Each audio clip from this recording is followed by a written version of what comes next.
Primeiro, vamos baixar as expectativas, né? O tema é sui generis, né? A pasteleira sabe. A questão é o que ela sabe e o que ela não sabe. É uma pergunta, ao mesmo tempo que é uma afirmação. Então, primeiramente, eu tenho que esclarecer o que quer dizer a pasteleira antes que as pessoas comecem a falar assim, preconceituoso da pasteleira. Não é nada disso. A história da pasteleira, antes de tudo, é uma brincadeira. É uma brincadeira que eu sempre fiz com os alunos, com os meus alunos, que mais ou menos remete assim. A gente recorre à pasteleira, quando o aluno teria que ter um conhecimento prévio que ele não tem. Né? Quando eu pergunto para ele uma coisa que eu sei que é um conhecimento que ele tinha que ter já, seria um conhecimento prévio dele, e ele não traz esse conhecimento, aí eu invoco a pasteleira. Né? Então, é uma provocação, né? É uma brincadeira ao mesmo tempo que é uma provocação para o aluno. Né? Como que tu não sabe, né?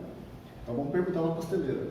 E aí a pasteleira, nessa época, era a pasteleira do Ipanema, tinha um pastel super gostoso na feira do Ipanema.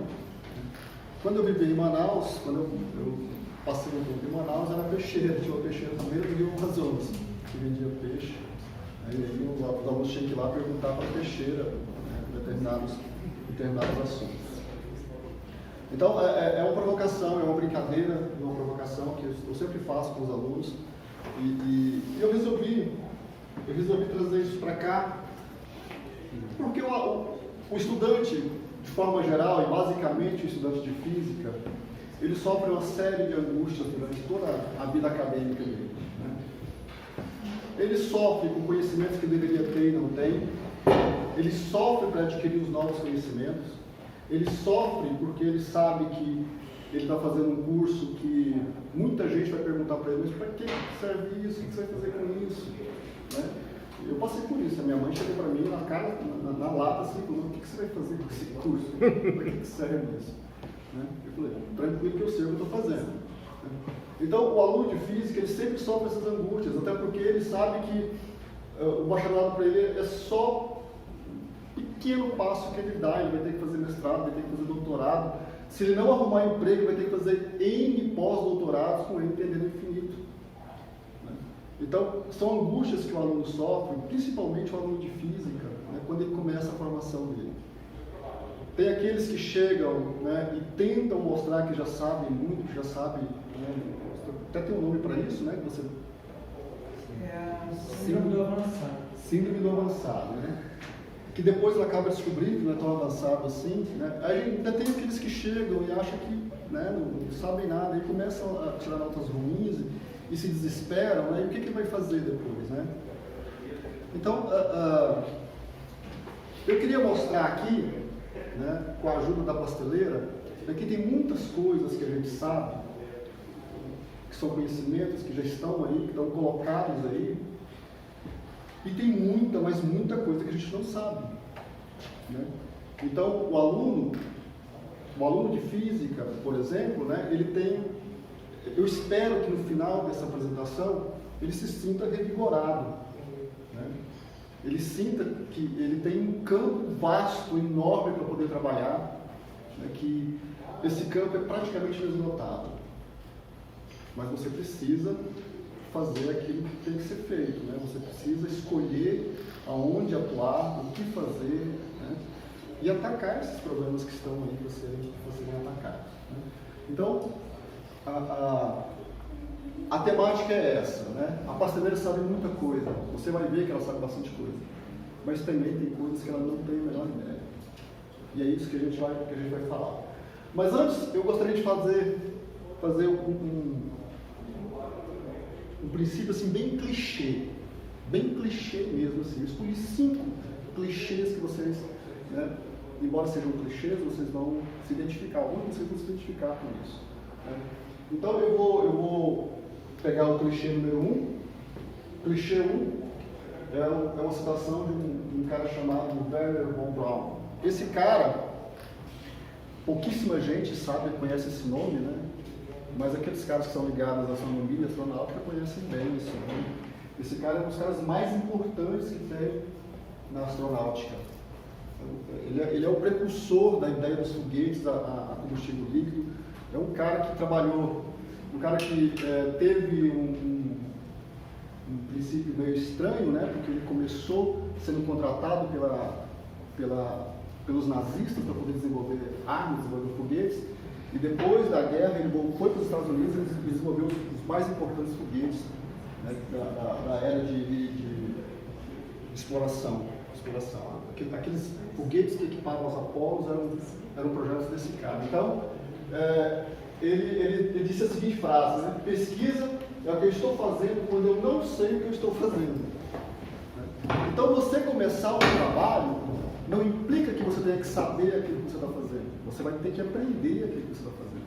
Então, pesquisa, eu faço pesquisa quando estou fazendo uma coisa que eu não sei o que eu estou fazendo. Que eu não tenho conhecimento prévio disso. Então, esse é um clichê que os alunos de física devem interiorizar, porque eu sempre digo para os alunos desse curso, né, nós estamos treinando solucionadores de problemas. O físico é, antes de qualquer coisa, um solucionador de problemas. Então, ele vai estar fazendo pesquisa quando ele não tiver ideia do que ele está fazendo. O segundo clichê é um clichê do Hubble. E ele diz assim, equipado com seus 5 sentidos, o homem explora o universo ao seu redor e chama a aventura de ciência. A gente está colecionando um monte de dados do nosso environment, né? do nosso mundo próximo. Né? E a gente organiza isso e chama de ciência. É um clichê também muito interessante. O terceiro, do Robert Allen, esse cara é um dos maiores escritores de ficção científica que existem, né? E ele diz o seguinte, né? Todas as coisas são teoricamente impossíveis, até que sejam feitas. Esse é uma máxima dos físicos também, né? Aquela ideia de, mas professor, eu não sei, professor, é muito difícil. Não tem como. Tudo é difícil até que seja feito. Pode levar o tempo que levar, mas pode ser feito. Então, teoricamente é impossível até que alguém vai lá e faça. O quarto clichê é do Bertrand Russell. Esse cara é um matemático. E eu peguei 2 clichês desse cara. Né? 2. Um deles é esse, que é extraordinário. Né? Nós sabemos muito pouco e é surpreendente que saibamos tanto, né? E ainda é mais surpreendente que o pouco que conhecemos nos dá tanto poder. Você conhecimento é fonte de poder. Isso é verdade desde que o mundo é mundo. Né? Embora a gente só arranhe a superfície do universo, a gente está sempre arranhando a superfície do universo, mas esse pouco que a gente sabe é muito. E esse pouco acaba dando poder para quem detém esse conhecimento. E o último clichê, talvez você possa achar ele um pouco drástico demais, né? Mas eu resolvi colocar ele aqui porque nada representa, né, o nosso tempo atual como esse aí. Né? O problema do mundo de hoje é que as pessoas inteligentes estão cheias de dúvidas e as pessoas idiotas estão cheias de certeza. Essa é uma máxima, todos cheios de dúvidas. E é bom que tenham dúvidas, é muito bom, é saudável que vocês tenham dúvidas. Se vocês passarem a ter certeza de tudo, vocês perderam no caminho, e aí a sua formação não vai te ajudar em muita coisa. Então, esse é uma coisa que os físicos e os estudantes de forma geral, né, devem refletir sobre esses assuntos. Então, são frases de pessoas famosas. Muitos desses caras não tiveram nenhuma dificuldade na vida. O Brown, por exemplo, era um aristocrata, né? Era filho de aristocratas. O Russell também era um cara filho de aristocrata. Então, são pessoas que não tiveram dificuldades nenhuma na vida, né? Se tornaram grandes cientistas. Nós somos diferentes. Nós convivemos diariamente com as dificuldades, seja na vida, seja em casa, seja em família, seja na universidade. Todos temos essas dificuldades. mas elas não é desculpa nem empecilho para que você cresça. Muito pelo contrário, tem que ser uma motivação a mais para que você almeje, né? Para que você cresça. Eu falo para os meus alunos, sempre para os meus alunos, e eu fiquei muito feliz lá na reunião do Catastrônico, porque eu vi a mesma coisa do Manuel, que ele teve lá no Catastrônico no final de semana passado, né? E viu aquela palestra extraordinária que o Manuel deu para a gente lá, ouviu ele dizer isso. Né?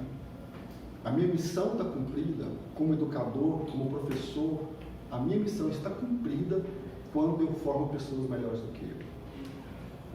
Toda vez que eu formo um aluno, que eu olho para ele e falo, esse ficou melhor do que eu, a minha missão está cumprida. Eu já vi alguns casos, né? Eu já tive vários casos de alunos que eu formei, que eu participei ativamente da formação dessas pessoas, que se tornaram pessoas melhores que eu, pesquisadores melhores do que eu até. Então, a minha missão está cumprida quando eu formo pessoas que são melhores que eu. O meu objetivo é esse. Nós estamos aqui porque eu acredito piamente nesse objetivo. Né? Senão, a gente não estaria aqui. Eu estaria lá no meu rancho tomando cerveja a essa hora. Né? Mas eu estou aqui falando, todas as sextas-feiras estamos aqui, né? Trazemos um lanche para aprender vocês mais aqui. Esse lanche tem uma razão de existir. É estratégia, é para que vocês fiquem aqui, conversem entre si, discutam as coisas. É para aprender vocês aqui mesmo nesse lanche. Certo? Então, nós só estamos aqui porque eu acredito piamente nesse negócio. Que a minha missão só vai estar cumprida quando eu formar. Eu já formei pessoas que são melhores que eu. Eu espero que daqui saiam muitos outros que sejam melhores. Né? Então, olha lá, está lá a pasteleira. E essa época dessa foto deveria ser uma época muito boa, porque tinha pastel a R$ 2,50. Né? Nossa, muito tempo. Tinha pastel a R$ 2,50. Né? Tinha pastel de pizza, pastel de queijo, de carne, R$ 2,50. Mas eu gostaria que você prestasse atenção, né? Na atenção que esses dois caras estão esperando a pasteleira. Olha para esses caras como estão, né, ávidos de conhecimento, né, eles estão lá olhando fixamente a pasteleira. Então, é isso que a gente espera, né, que todo mundo, né, fique lá, né, olhando fixamente a pasteleira, querendo saber o que ela já sabe, se você não sabe, naturalmente. Muito bem. Bom, mas eu disse no início que a pasteleira sabe muito, mas ela não sabe tudo. Né?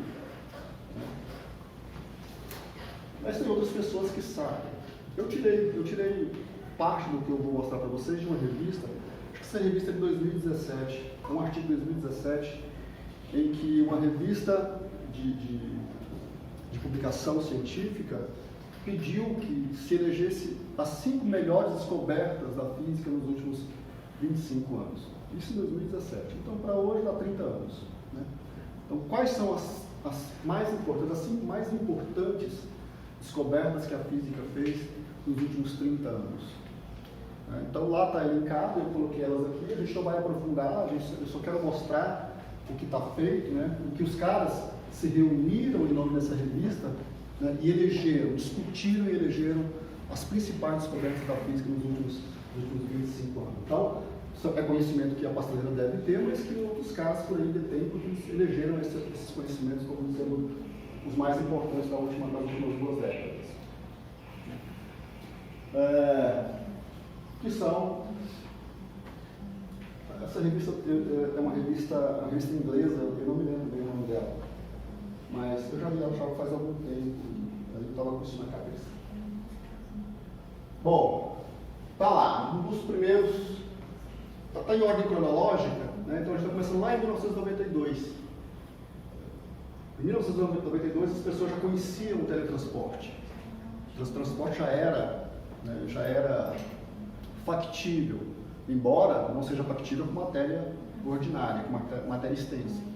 As pessoas podem teletransportar estados quânticos, mas isso as pessoas sabem que pode fazer desde 92. Né? Então os caras elegeram o teletransporte quântico porque esse conhecimento vai ser muito útil no futuro. Né?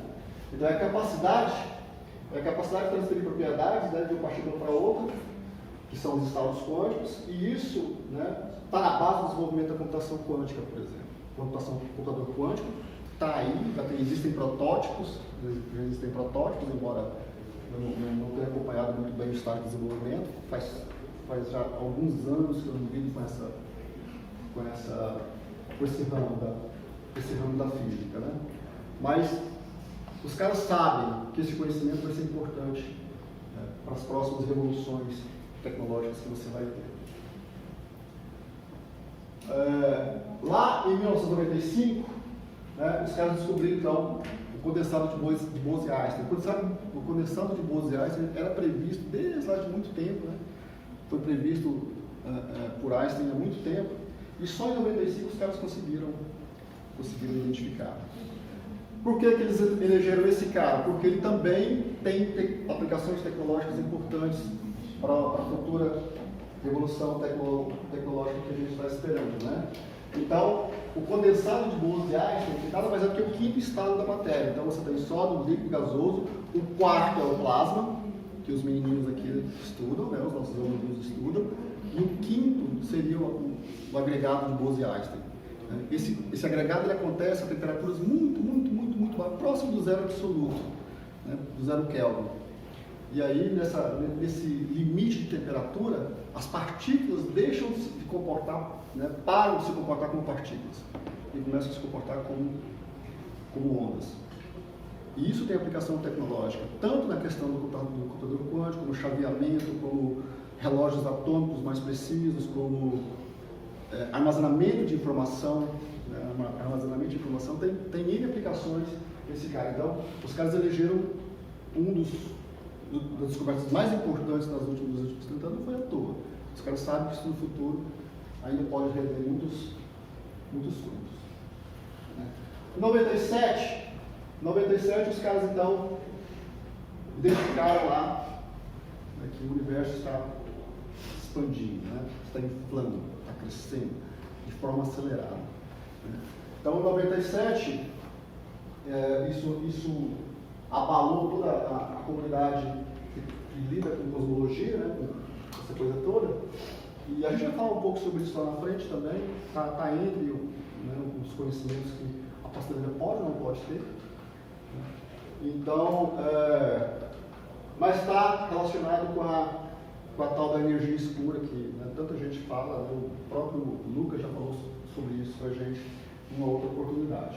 Então eu vou falar rapidamente sobre isso aqui também, mas a ideia é que, bom, no que isso pode revolucionar a sua vida, né?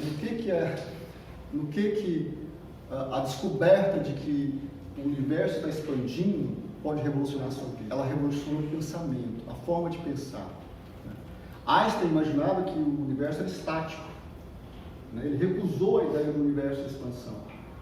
Foi um erro que ele cometeu na época da teoria da relatividade. Então,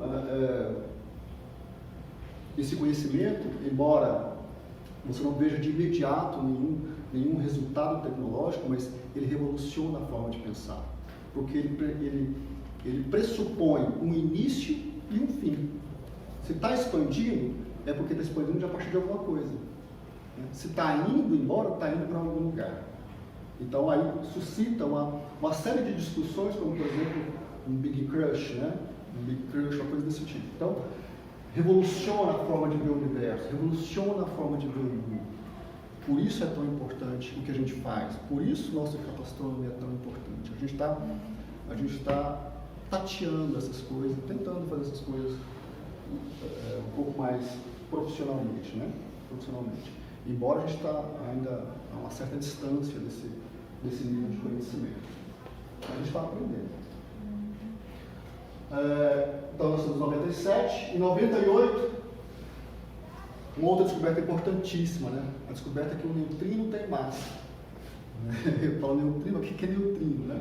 Neutrino é uma das partículas elementares que o pessoal descobre por aí, né? Os físicos de partículas lidam com essas coisas muito bem há muitos anos, né?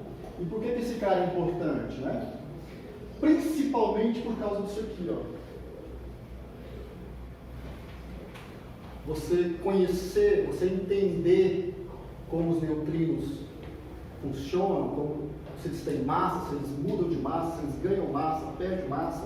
Se você entender como isso funciona, você entende exatamente como o Sol funciona. Esse aqui é um elemento chave no modelo do Sol que a gente tem.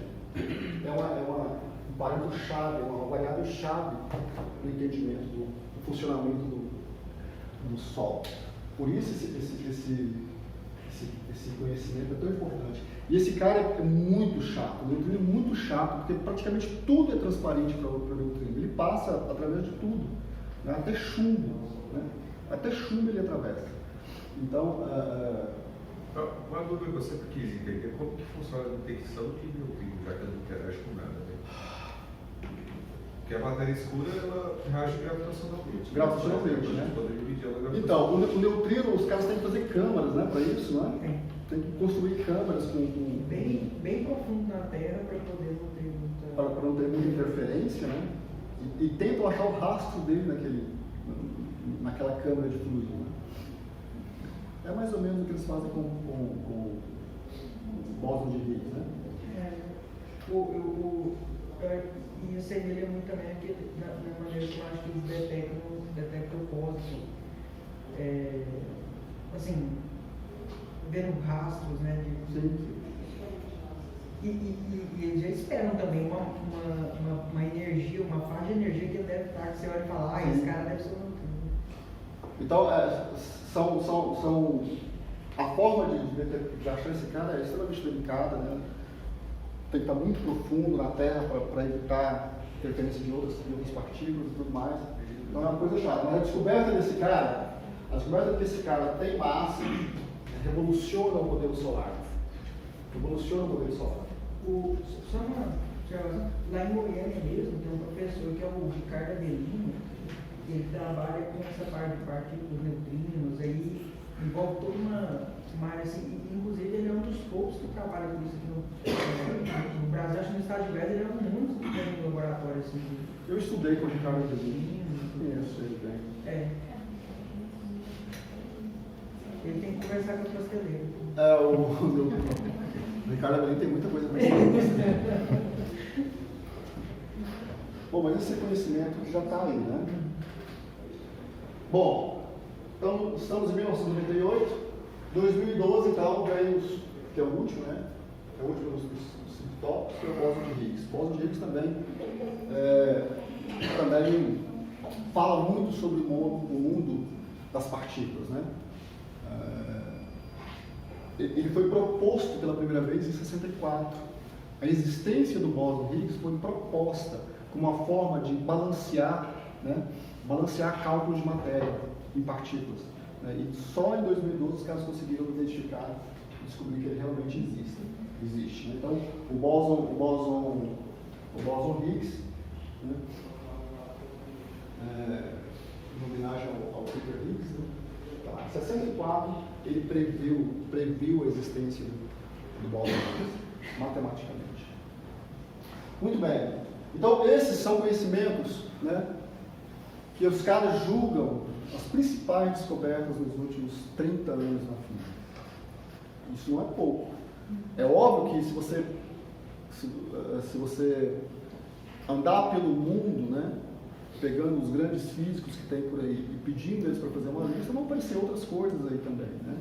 Mas esse estava na mão, era fácil, era uma coisa que eu já tinha lido há algum tempo, então foi fácil colecionar esse conjunto. Então, se você pegar outros físicos, né, por aí, você vai ver que existem outras possibilidades, né, entre essas. Você teria muito mais de 5 grandes descobertas nesses últimos 30 anos. Ok? Bom, mas tem coisa que a pastoreira não sabe. Tem coisa que ela não sabe, e é isso que a gente quer explorar. É isso que a gente quer explorar nesse momento. É óbvio que a gente vai falar de problemas que são em abertos na física, aqueles que não foram solucionados, não tem solução até agora, né? Mas somente alguns, né? Mas só alguns deles, ó, porque são muitos. A lista é grande. Você tem grandes problemas para serem resolvidos em física de partículas, em astrofísica, em cosmologia, né? Grandes problemas para serem atacados. Os físicos, aqueles que realmente gostam de física, têm muito do que se ocupar pelos próximos 30, 40, 50 anos. Né? São problemas que estão aí para serem resolvidos, alguns de solução até mais simples do que os que eu vou colocar aqui. Né? Tem problemas, por exemplo, de órbita de Saturno, que nunca foi resolvido. Né? Tem problemas de interação de partículas em clusters de átomos. Tem problemas para ser resolvido lá ainda que ninguém nunca resolveu. Então, em matéria condensada, em cosmologia, em astrofísica, em física de partículas, física de radiação, qualquer uma dessas áreas que você pegar, você vai ver lá um monte de problemas que estão em aberto e que os caras, né, estão tateando eles ainda. Ok? Então, o problema 1. É claro que o problema 1 tem que ser grande, né? O problema 1 tem que ser grande e ele de fato é grande. Do que o universo é feito? Esse é um problema duro de você pensar, né? Do que tudo é feito, né? Do que o universo é feito. Então eu proponho para você um experimento sensitivo, uma experiência sensitiva, assim, né? Suponha que você seja a primeira pessoa no mundo a tentar responder essa questão. Esqueça que existe a física, embora nada do que está aqui exista sem a física, mas é uma alegoria, naturalmente. Então suponha que você seja a primeira pessoa a tentar responder essa questão e você não tem os conhecimentos que a pasteleira tem, por exemplo. Então o que você pode fazer? Quais são os caminhos que você tem que percorrer para tentar responder essa questão? Bom, tu poderia começar falando assim, se você vai usar só os seus sentidos, você poderia dizer assim, olha, tudo que eu vejo, né, é matéria do universo. E claro que é, né? Tudo que tu vê à sua volta, tu pode olhar e falar, aquela garrafa ali, né, aquela rocha que está lá, aquela outra pedra que está lá, aquele prédio que está ali, tudo é parte do universo. Então você começaria a listar tudo que você vê à tua volta. O universo é constituído disso. É claro que se você listar tudo que está no universo, aí você tem um problema, porque você precisaria sair, ver que tem os outros planetas que estão por aí, então a sua lista seria infinita. Né? A lista que você precisaria preparar para isso, né, uma lista, mesmo que preliminar, né, seria muito grande. Você não daria conta de escrever o universo a partir da sua vivência em termos de sentido. Então a lista é um problema e ela é limitada, né? Ela está no limite do que você pode alcançar. Se você quer descrever o universo, então é claro que você vai ter que descrever os outros planetas, os outros objetos que estão por aí, né?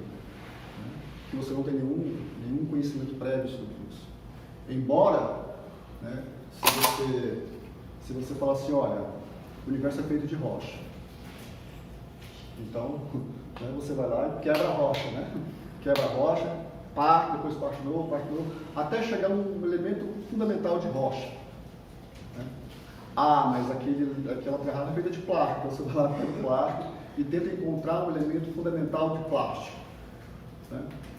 Você vai lá na floresta, sei lá, na África, pega um elefante, né? O que o elefante é feito? Vai ter que quebrar o elefante, partir, até chegar ao elefante infinitesimal, né? Todos os elefantes são constituídos desse elemento fundamental de elefante, assim por diante.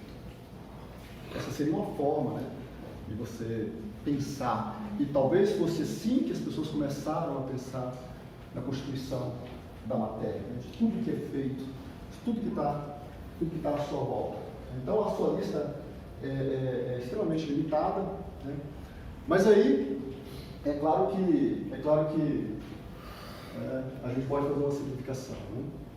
Então você pegou a rocha, quebrou, chegou um pedacinho de rocha, aí você cortou ela, né, incrementou a sua lâmina, cortou de novo, você chegou no quê? Chegou nos átomos. Né? Então, note que de uma lista infinita de possibilidades, você chegou a uma lista aí de 100 e poucos. Né? Se você olhar para a tabela periódica, né, que tudo é feito de átomos, se tudo é feito de átomos, se você cortou até o limite que você chegou no átomo, então tudo é constituído de átomos. Que tipo de átomo? Bom, aí você pode listar os tipos de átomos que você tem, e você vai ver que, né, você reduz um problema que é infinito para um problema que você tem controle absoluto sobre ele, porque a tabela periódica é surpreendentemente pequena, não é? Então, tá lá. Tudo que você conhece está ali. Tudo que existe no universo está ali dentro. E você então conseguir uma descrição razoável do universo. Certo? Entender isso? Bom, mas pode simplificar mais? Nós podemos simplificar mais ainda? Podemos, claro que podemos. Nós podemos saber do que o átomo é feito. Surpreendentemente, tudo que existe de matéria é feito de 3 partículas. Todo átomo é feito de quarks, quark up, quark down e um lepton, né? Um elétron. Então, com os quarks up e down, né, você constrói prótons e nêutrons. E os elétrons estão. Então você conseguiu reduzir ainda mais a sua lista. Né? Se você tinha sempre tantas possibilidades, agora você tem 3 elementos fundamentais. Tudo é feito de quarks e elétrons. Quark up, quark down e elétron. Vai mudar, né, a forma como esses caras se arranjam em cada uma dessas partículas. Né? Então tá. Todas as coisas são feitas disso, né? Todas as coisas são constituídas desse tipo de coisa. Desse tipo de partículas. Então você chega no fim. Pronto, já sei o que o universo é feito. Então nós podemos bater palma para todos os cientistas que vieram, né, e que construíram esse modelo de universo. Aí tem um outro problema. Né? Tem um outro problema. A gente acaba descobrindo que tudo que a gente acha que sabe, tudo que a gente acha que conhece o universo, é só um pedacinho dele, 5% dele. A matéria conhecida, a matéria ordinária, a matéria de que tudo é feito, é só 5% de tudo que está por aí. Tem outras coisas lá, não é? Então, você tem aí um fato que é extremamente desconcertante. Porque nós sabemos que toda a matéria é feita de 3 partículas. Mas existem, né, outras 9 partículas. Outras 9 partículas estão por aí. E isso é desconcertante porque nós não sabemos para que servem essas outras 9 partículas. Nós só sabemos para que servem 3 delas. Algumas dessas têm, inclusive, né, exercem força sobre outras. Então a gente não sabe para que elas servem. Né? Então a primeira pergunta que você deve fazer: para que servem as outras 9 partículas? O que você vai fazer com elas? Quem colocou tudo isso aí? Quem jogou tudo isso por aí?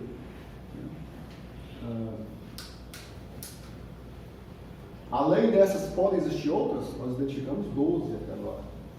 Podem existir outras partículas? É outra pergunta que você deve fazer, né? Então, olha lá, que surpreendente, né? A pasteleira não tem a menor ideia, nem nós não sabemos. Não temos a resposta para essa pergunta. É um problema em aberto. O pasteleiro não tem nem ideia de quantas partículas pode ter, para que servem as outras 9 partículas que conhecemos. Ninguém tem essa informação até hoje. É um problema em aberto para ser resolvido. Outra coisa ainda mais desconcertante, né? Que a pasteleira também vai se ocupar dessa, né?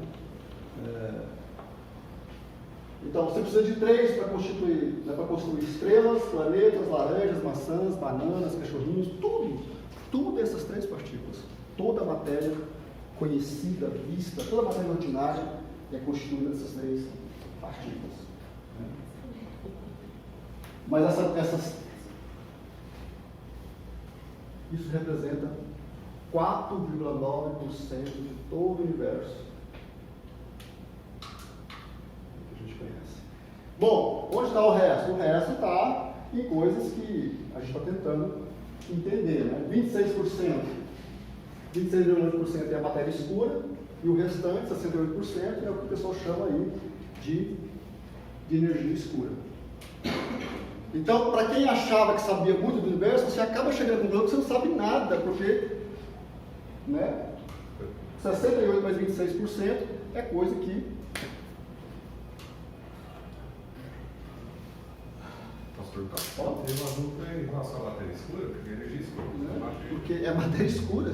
Você não vê, ela só interage gravitacionalmente, não existe nenhuma outra forma de interação. Certo, mas qual seria essa diferença da matéria e da energia escura?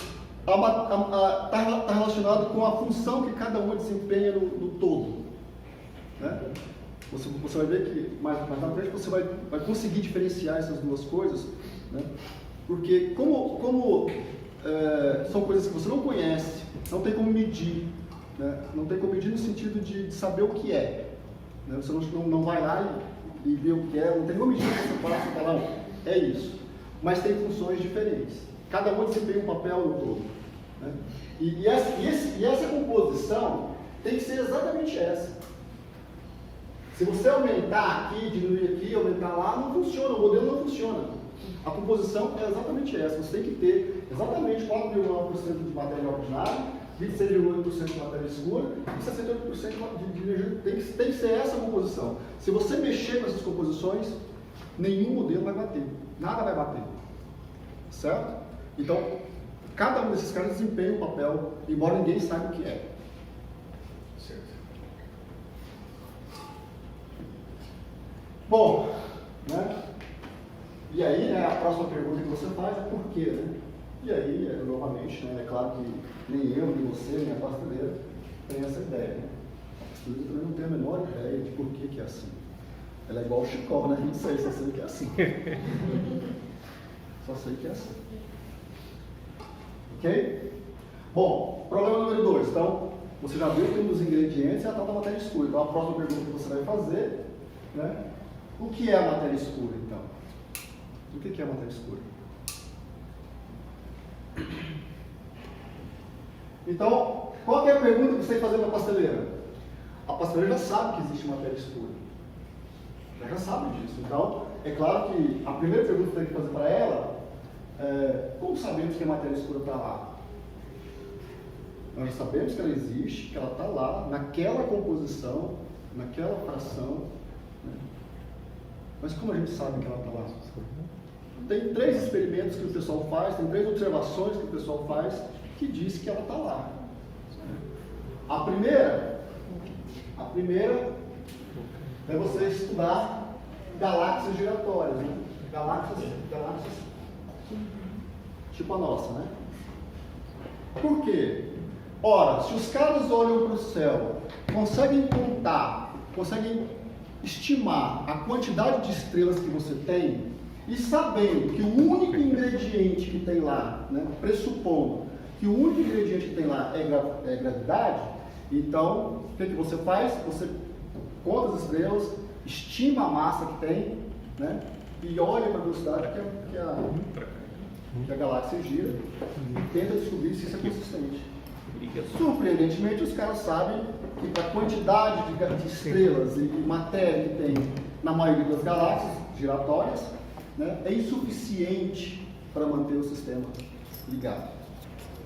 Ou seja, tem que ter alguma coisa a mais, porque se não tiver alguma coisa a mais, as estrelas vão começar a pipocar, né? É como se você pegasse um carrossel e enchesse de bolinhas de ping-pong e começasse a girar. É claro que, né, vai chegar um momento que essas bolinhas de ping-pong vão, naturalmente, né, pipocar para todos os lados. Então, tem que ter alguma coisa a mais lá, né, que contribui com a interação gravitacional no sistema. Né. O outro experimento que você pode ler por aí é as chamadas lentes gravitacionais. Funciona assim, né? O astrônomo aponta o telescópio dele para cá e vê uma galáxia, né? Vê o brilho de uma galáxia. Aí ele gira de um ângulo qualquer e olha para cá e vê outra galáxia. Só que quando ele compara que ele viu aqui e que ele viu aqui, ele chega à conclusão que é a mesma. É a mesma galáxia. Então ele olhou para cá, viu a galáxia. Girou, olhou para cá, viu a mesma galáxia. Então, qual que é a conclusão que ele chegou? Ora, se é a mesma galáxia, e a galáxia está emitindo luz em todas as direções, alguém está desviando a luz. Alguém muito massivo gravitacionalmente, está fazendo com que a luz contorne, né? E ela venha no seu olho. Essa é uma das premissas que está por trás, né, da certeza que os caras têm de que existe alguma coisa lá além das estrelinhas e dos planetinhos que a gente observa, não é? E o outro seria você olhar para um choque entre duas galáxias. É claro, né, que você não é qualquer hora que tu senta ali, liga o teu telescópio lá e vê um choque de galáxias, né? Isso não é assim, né? Mas ao longo da história o pessoal conseguiu observar algumas. E surpreendentemente, né, quando duas galáxias se chocam, né, elas interagem como se tivesse muito mais coisas, mas essa coisa fosse transparente. Então, estrelas passam pela outra e o brilho, toda a explosão que tem é só sujeira, poeira que está lá, energia que está, né, que é dissipada, mas uma galáxia praticamente passa uma pela outra como se fosse transparente. Então, embora seja extremamente massivo, né, a ponto de desviar a luz, esse cara também é transparente. Então, ele só interage gravitacionalmente, nenhuma outra forma de interação você consegue ver lá. Então, olhando para o choque de galáxias, os caras chegam à conclusão que tem que ter mais alguma coisa lá, né? Porque uma estrela passa pertinho da outra assim, né, e vai embora. Tem que ter alguma coisa a mais lá.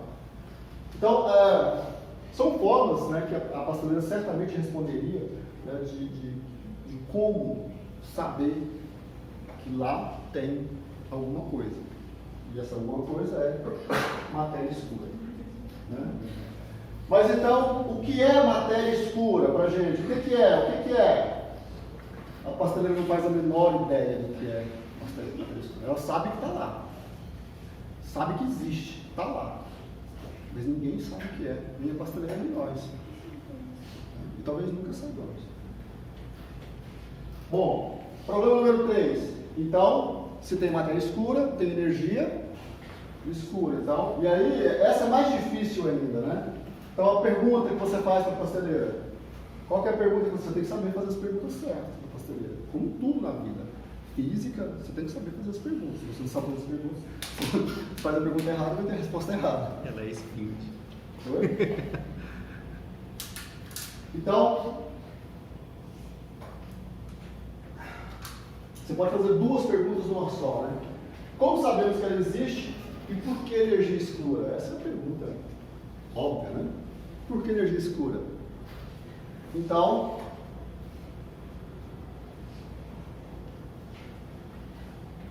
a energia escura está relacionada com como a gente falou lá atrás, com a expansão do universo. Acidentalmente, as pessoas tentando olhar para o universo e saber, né, se o sistema está expandindo, se está expandindo com que velocidade, se a velocidade de expansão está diminuindo, né, tentando descobrir essas coisas, os caras depararam com uma surpresa, né? O universo está expandindo e está acelerando. Está acelerando. Certo? Então, é claro que tu pode pensar num monte de possíveis hipóteses, né? Possíveis teorias, né? Mas a que mais combina, a que mais dá conta de tudo que está acontecendo é se você supor que existe alguma coisa, alguma energia, né, que está lutando contra a gravitação. Ora, se você parte do Big Bang, então o Big Bang nada mais é do que uma força antigravitacional, mas a gravitação está atuando. Né? A gravitação vai atuar e vai tentar juntar tudo novamente. Né? Esperaria-se que em algum momento a gravidade fosse capaz de vencer a briga e o sistema então começaria a voltar, um Big Crush, né, que o pessoal fala. Mas isso não acontece. Isso não acontece. Até onde se observa, o sistema está expandindo e está acelerando. Então tem alguma coisa, né, que está suplantando o efeito gravitacional. E essa coisa é o que o pessoal chama de energia escura. Né? Energia escura. Então, a outra pergunta, né? Por que energia escura? Ela responde simples assim. Né? Porque não sabemos nada sobre ela. Não sabemos absolutamente nada sobre ela. Né? Poderia ser qualquer outra coisa, tipo, qualquer coisa. O que é aquilo lá? Qualquer coisa. Poderia ser qualquer coisa. Não temos essa explicação. Então, e a pergunta permanece, né? Mas o que é a energia escura? E aí, novamente, né, a pasteleira não tem a menor ideia do que é isso, nem nós. Estamos todos no mesmo barco nesse sentido. Não sabemos do que se trata. Embora saibamos que está lá. Está atuando. Está atuando. Muito bem. Problema número 4. Está terminando já. Está terminando. Problema número 4. Qual é o elemento mais básico da matéria? Bom, nós vimos lá atrás que você tem pelo menos 3, né? Mas a física de partícula conhece 12. Então, qual que é a pergunta óbvia que você faz para a pasteleira? Para que tantas partículas que eu consigo construir todas em 3? Para que servem tantas partículas se de 3 eu faço tudo que existe? Então essa é uma pergunta que você teria que fazer para a pasteleira, né? E aí essa é a família, né? Então, toda a matéria ordinária é feita desse cara e desse cara. Os outros eu nem sei o nome deles. Mas você tem o time dos quarks, o time dos leptons, e o elétron é um desses leptons. Então, toda a matéria ordinária constitui esses três carinhos. Né? Então, para que serve todo o resto? Para que servem os outros 9 que tem lá? Né? Para que servem as outras 9 partículas? A pasteleira não faz a menor ideia do que fazer com essas 9 partículas. Nem nós. Nós também não sabemos para que serve tudo isso. É claro que você pode pegar o modelo padrão, aquelas coisas todas, ler aquilo tudo, é muito bonito, é lindo. Você lê Cosmos, do Mikao, é extraordinário, é uma leitura fantástica. Mas tu chega à conclusão que está tudo errado. O modelo padrão não é padrão coisa nenhuma, né? Então, a pasteleira não sabe, embora o modelo padrão consiga achar a utilidade de todos esses caras aí. Né? Então, eu listei ali outros problemas, possíveis problemas. E eu tenho um outro artigo ali que tem pelo menos mais uns 20 problemas. Eu gosto desse tipo de leitura. Né? Então, problema número 5. Né? Fundamentalmente, o que é massa? Você vai pensar, isso aí a pasteleira sabe. A pasteleira não sabe. Fundamentalmente, o que é massa? Nós inventamos o conceito e usamos, mas ninguém sabe o que de fato é. certo? E esse é o problema que está para ser resolvido filosoficamente. Por que a gravidade é tão diferente das outras forças? Você tem lá as forças fundamentais, né? Força forte, força fraca, né? Força gravitacional, isas. E por que a força gravitacional não se encaixa nas outras? E esse é o grande problema do modelo padrão, né?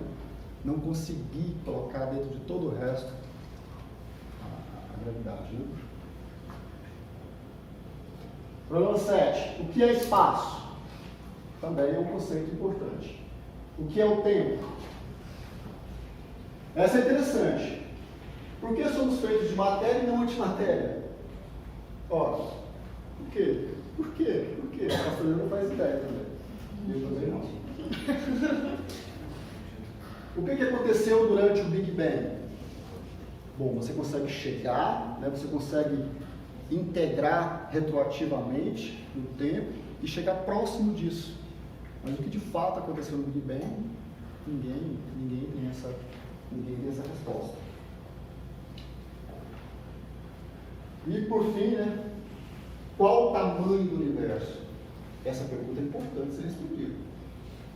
Essa pergunta é importante, ela pode mudar toda a filosofia, se você consegue determinar que tamanho que é, de fato, o universo. É uma pergunta importante de ser respondida. Né? E, finalmente, né, estamos sozinhos no universo? Quem assistiu uma das palestrinhas que eu fiz aqui vai chegar à conclusão que é praticamente impossível estarmos sozinhos no universo. Praticamente impossível. E aí, eu acho que é só, né, para outras questões, que não essas que eu elenquei aqui, né? Se você quer saber de outras questões que não essas que eu elenquei aqui, consulte a passadeira mais próxima de você. Obrigado. É isso.